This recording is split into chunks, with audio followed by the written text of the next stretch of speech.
If you put an application into the Royal Geographical Society with IBG, there will be some questions around your safety management plan, your risk assessment, and your emergency response plan. And people don't seem to find it very difficult to put together a plan if things go wrong and want to be rescued. But people find it really, really hard to demonstrate that they've done a good risk assessment. And the reason we're asking you to do this is to demonstrate that you know how to look after yourself and keep yourself safe.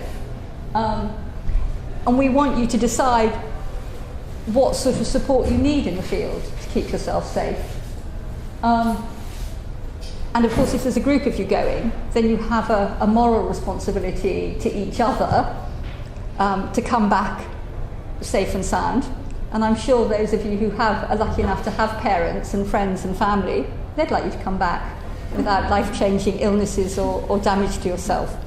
So it's not that we're terrified that you're all going to die. What we want you to do is demonstrate that you know how to work safely and effectively in a new environment, and that you're aware that there will be some challenges and how you're going to face those. This is a risk assessment. It's a particularly bad risk assessment, and it's like many, many, many risk assessments that I have to read all the grant applications for undergraduate applications for funding, because I'm known as Mrs. Sort of Safe. They seem to have put me into a health and safety box to see. It's because it's very high risk. Of course, if I get it wrong, it's all my fault if you die. Well, that's what they think. Of course, it's all your fault if you die. But anyway, why is it a bad risk assessment? So it's a bad risk assessment because it's not obvious about what the most significant risks are. So you get asked all these questions on, for example, the King's Form about what might harm you, but there's no request to prioritise that or say, what are the 2 or 3 things that I can do to keep myself safe?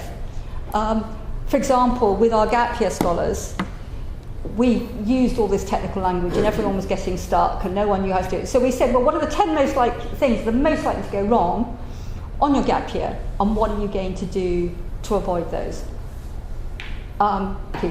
So, you identified 2 significant hazards: indigenous disease, malaria, anyone who doesn't consider malaria in the tropics, where it's where it might be drug resistance,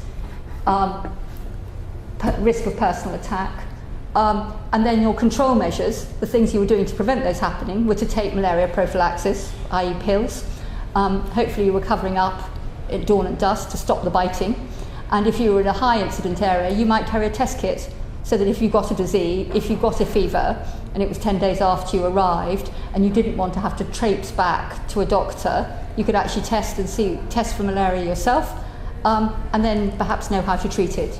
In the same way, this not travelling alone, perhaps not travelling at night, asking for local advice, is certainly something that you can think about. So it doesn't have to be complicated, but you do, if you've identified significant risks, don't ignore them. Don't think, oh, it'll be okay, because the trouble is that if they're foreseeable and common, it might be you that is the unlucky one.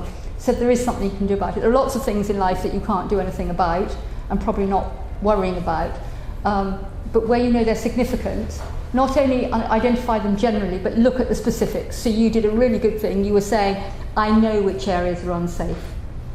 The Foreign Office advice will say this area has a high incidence of crime, but as we know in London, it doesn't mean that you can't be mugged anywhere. A risk assessment doesn't mean that accidents won't happen. You do need to be prepared for things to go wrong and for various heffalump traps to happen along the way. But it should be a practical tool to help you keep yourself safe. It's not about the paperwork. It's not. I know the bureaucratic hurdles have to be jumped to get permission, to get support from people like the RGS.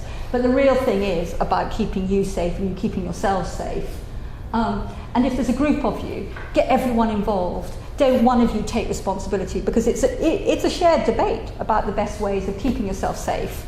But if you put something in place, try and keep to it. Because if you believe that one of the ways of avoiding a road traffic accident are not to travel at night in developing countries, unless it's an extreme emergency, just don't do it. So don't see the risk assessment as an enemy. See it as a tool to keep you safe and to satisfy people that you know what you're doing, even if you're doing it in a remote and challenging environment, because the consequences of getting it badly wrong are life-changing. And if you're looking at those control measures, have a look at it. There are some things that you may just decide are not worth doing. And those are usually ones where someone needs to say it is not appropriate to undertake this activity today. Perhaps extreme weather. Or you get on a glacier, there is tons of snow, you can't see the crevasses. Someone needs to be brave and say this is not a task for today. And that's why when people ask you how long you're going to spend in the field, and you say, well, I'm only going for 10 days, we'll get worried, because we know there's no leeway. You've got to collect that data in 10 days, and so you'll be pushing all the time, even if perhaps the conditions are not right or safe for you to work. There are some techniques that you may decide not to do because you don't have the skills. The example I gave of Anna, who was a very competent mountain leader. You know, if you need that sort of level of skill to collect the data and you haven't got time to train for it, then that might not be an appropriate type of project to undertake. Maybe in 18 months' time, when you've been through a training course, that's great. Any volcanologists here?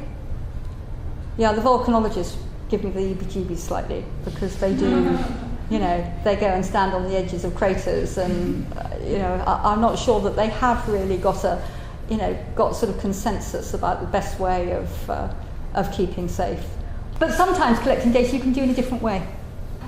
One of the things that people will say, well, we're going to use hard hats or we're going to have buoyancy aids.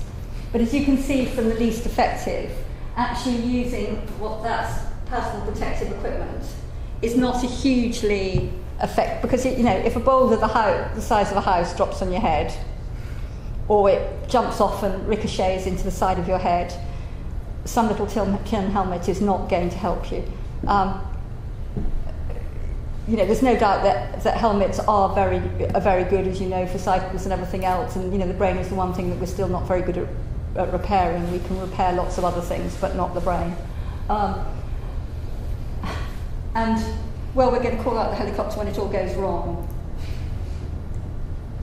If it's gone wrong, it's gone wrong, and absolutely you may be able to save someone's life, but many of the places you'll be doing field work are a long way from help, and so you're unlikely to have a fully trained doctor with all the equipment of a central London hospital there if you have a bad attack. So it's much better to look at different types of reducing the risk, and perhaps a better design project which keeps you safe than anything else.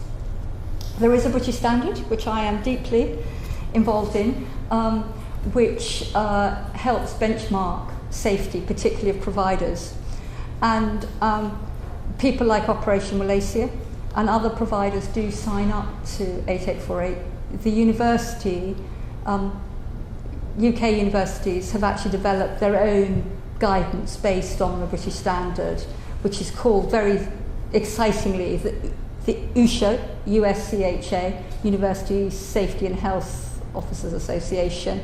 You see somewhere in Gordon Square, fieldwork safety guidance, which covers that. And it's there for universities, both for PhD, fieldwork and all others, but it's got some really useful examples of how to put together risk assessments, how to manage bigger projects if you decide to get into it. But you can always make contact with me and I'll happily chat through a basic risk assessment with you anytime.